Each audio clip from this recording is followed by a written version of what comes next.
Welcome back to my channel. তো কেমন আছো তোমরা? আশা করছি সকলে ভীষণ ভালো আছো, সুস্থ আছো। আর আরও একটা নতুন ব্লগ নিয়ে চলে এলাম তোমাদের সাথে শেয়ার করতে। আশা করছি অন্যান্য ব্লগের মতন এই ব্লগটা তোমাদের ভালো লাগবে।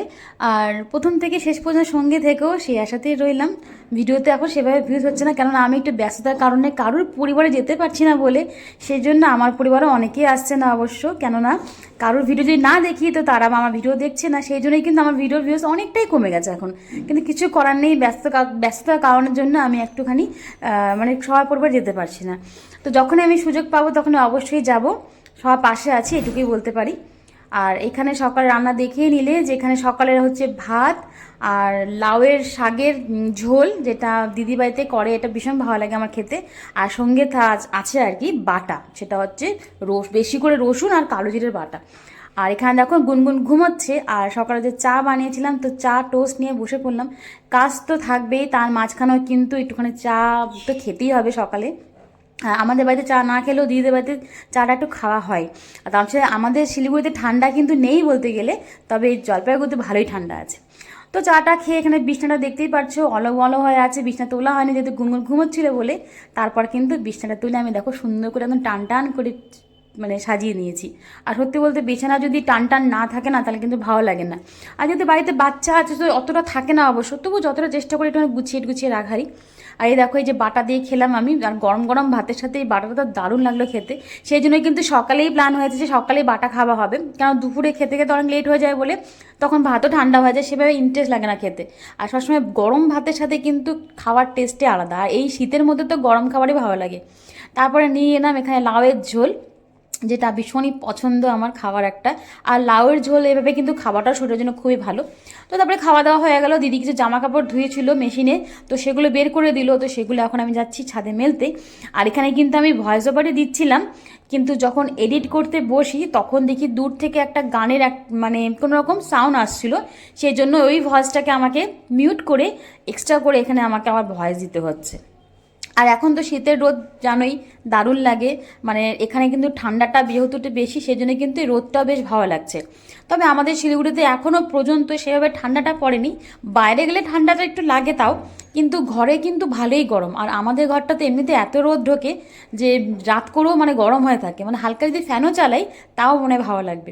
তো ছাদের থেকে জামা কাপড় সমস্ত কিছু মেরে আসলাম। এখানে আসলে পরে যতটা চেষ্টা করি দিদিকে একটু হেল্প করার, কারণ একা হাতে দিদি অনেক চাপ হয়ে যায়। তার মধ্যে যখন থাকি না আমরা তখন দিদিকে একা হাতেই করতে হয় অবশ্য, তবে যখন থাকি তখন অনেকটাই চেষ্টা করি দিদিকে একটুখানি হেল্প করে দেওয়ার।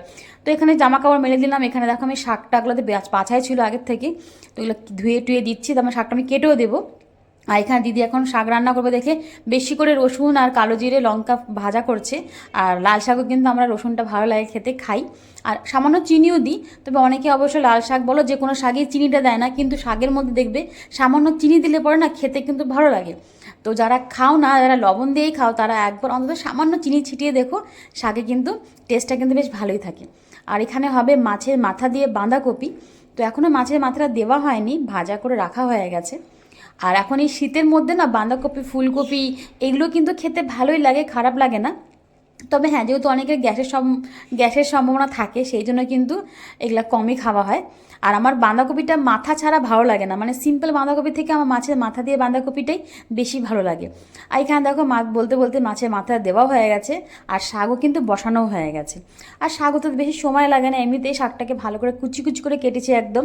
তারপরে কিন্তু শাকটা কাটার আগে আমি একটু লবণ জলে ভিজিয়ে রেখে দিয়েছিলাম, কেননা শাকের তো অনেক রকমের সার দেয় বা আবার ওষুধও দেয়। তো সেই সমস্ত কিন্তু পেটে গেলে সেটা ক্ষতি হতে পারে, সেই জন্যই সবসময় আমি করি শাক যখনই মানে খাই আর কি, তখনই সেটাকে একটু লবণ জলে ভিজিয়ে রাখি কাটার আগে। তারপর সেটাকে একবার হালকা ফ্রেশ করে ধুয়ে তারপরেই আমি কিন্তু আবার শাকটাকে কাটি। তো চলো একবারে বিকেলে চলে এলাম। আর তোমরা দেখে ভাবছো চায়ের সাথে কলার কম্বিনেশন কে খায়? হ্যাঁ, আমি খাই। আমার চা দিয়ে কিন্তু কলা খাচ্ছি না আমি, আমি চা মুড়ি দিয়ে কলাটা খাবো। আর এই কলাগুলো আমরা এনেছিলাম তবে কলাগুলো না নষ্ট হয়ে যাচ্ছে, খাবো খাবো করে খাওয়া হয় না। আর এখন যেহেতু মনে পড়লো তো দেখলাম যে কলাগুলো অলরেডি নষ্ট হয়ে গেছেই, সেই জন্য দেখবে কিছু কলা হাফ আছে, কিছু কলা সাইড থেকে নষ্ট হয়ে আছে। তো ওগুলোকে বেছে বুঝি খাওয়া হচ্ছে, কারণ জিনিসের অপচয় করতে আমি একদম পছন্দ করি না। আর সেই জন্য কিন্তু ওগুলো মানে যতটা চেষ্টা করছি খেয়ে ফেলার আর কি। আর এখানে মা হাসাহাসি করছিল, যেহেতু ভিডিও করছিলাম, যে সবাই দেখবে তুই চা দিয়ে কলা খাচ্ছিস, লোকে দেখলে কি মনে করবে, তো সেটা নিয়ে এখানে হাসাহাসি করছিলাম। তো যাই হোক, তোমাদের সাথে একটু শেয়ার করলাম, তোমরা কেউ কিছু এটা নিয়ে হাসাহাসি করো না। আমি কিন্তু চা দিয়ে কলা খাচ্ছি না, আমি চাটা দিয়ে মুড়ি খাচ্ছিলাম। তো এখানে দেখো চাটা খাবার পরে এখন আমি আর মা একটু বেরোবো। তোমরা এর আগের ভিডিওতে আমি শেয়ার করেছিলাম যে আমার কিন্তু শরীরটা ভালো যাচ্ছিল না, কেন প্রেশার একদম লো হয়ে গেছিলো আমার। আর গ্যাসের সমস্যার জন্য আমি ডাক্তার দেখেছিলাম, সেই ডাক্তারটা আমাদের দিদিদের বাড়ির পাশেই থাকে, একদম মানে পাশেই চেম্বার তার, হোমিওপ্যাথি ডাক্তার। তবে ভীষণ ভালো, কি বলবো, আমি যে এত উপকার পেয়েছি। আমার মা সিঁড়ি থেকে পড়ে গেছিলো, কোমরে প্রচণ্ড ব্যথা পেয়েছিল, সেদিনকেই এই ডাক্তারের সাথে পরিচয়। তো ডাক্তারের সাথে দেখিয়ে ওষুধ খেয়ে মা একদম ফিট, এখন কোনো রকম অসুবিধা নেই। তারপরে আমি ভাবলাম তাহলে ঠিক আছে চলো একটু আমিও তাহলে দেখাই, যদি ডাক্তারটা ভালো হয়ে থাকে, ওষুধ কাজ হয়ে থাকে, তাহলে অন্তত আমার এই সমস্যাগুলো দূর হবে। আর তো দেখো এখানে কিন্তু আমরা মোটামুটি ওই 7 থেকে 7:30 না 8টা নাগাদ বেরিয়েছিলাম। তো রাস্তার দেখো অবস্থা, মানে একদম ফাঁকা, সামনে কাউকে দেখতে পাবে না, একদম ফাঁকা, ঠান্ডার জন্যই অবশ্যই এটা। আর এটা হচ্ছে সেই চেম্বারটা, হোমিওপ্যাথি চেম্বার। আর ভীষণ ভালো ডাক্তারটা, মানে আমি তো ভীষণ উপকার পেয়েছি এই ডাক্তারের কাছে। তো আমার কিন্তু এখন মোটামুটি গ্যাসের সমস্যা বলতে গেলে একদম নেই। আর আমার যে প্রেশারটা লো হয়ে গেছিলো, যার জন্য আবার আমার মাথা ঘুরতো, আমার প্রেশারও একদম কন্ট্রোলে চলে আসছে। আমার এখন মাথাও ঘোরে না, গ্যাসের সমস্যাও হয় না। তারপরেও যেহেতু একটা চেক আপ করানোর দরকার ছিল, সেই জন্যই কিন্তু আমরা আজকে আবার এলাম। আর কিছু ওষুধ শেষ হয়ে গেছে, তার জন্য একটু ভিজিট করলাম ডাক্তারের সাথে, যাতে নেক্সট কী করা হবে। তো যাই হোক, অনেকটাই এখানে এসে আমি লাভ হয়েছি। আর মা তো ফার্স্টেই বললাম যে মাও কিন্তু এখানে এসে কোমর ব্যথাটা অনেকটাই কমে গেছে। আর এখানে আমি ভিডিও করছিলাম বলে মা না করছিল যে ভিডিও করিস না, দেখলে পরে ডাক্তারটা সামনে উঠেছিল, যেহেতু দেখলে পরে কী ভাববে। তো যাই হোক, আমি সামান্য ভিডিও করে আর পরে ভিডিও করিনি। আর চেম্বারের মধ্যে ভিডিও করার সুযোগই ছিল না, কেননা আমি তো করতেই পারিনি। আর যেহেতু ডাক্তার আমাকেই দেখছিল, যেহেতু আমার কি সমস্যা হচ্ছে না হচ্ছে, বা ওষুধটা খেয়ে কতটা ইম্প্রুভ হলাম না হলাম, সেই জন্য আমি আর ভিডিও করতেই পারিনি। আর তার প্রেশারটাও নর্মাল হয়ে গেছে, আমার যেরকম থাকার কথা সেরকমই আছে, সমস্ত কিছু মিলিয়ে এখন আপাতত আমি ফিট আছি বলতে গেলে। আর তারপরে বাড়িতে এসে করলাম চাউমিন, অনেকদিন থেকে চাউমিন খাবো খাবো করছিলাম, বাট খাওয়া হচ্ছে না দিদিদের বাড়িতে এসে, এগুলো আনাই ছিল, আমরা নিয়ে এসেছিলাম বাড়ি থেকে।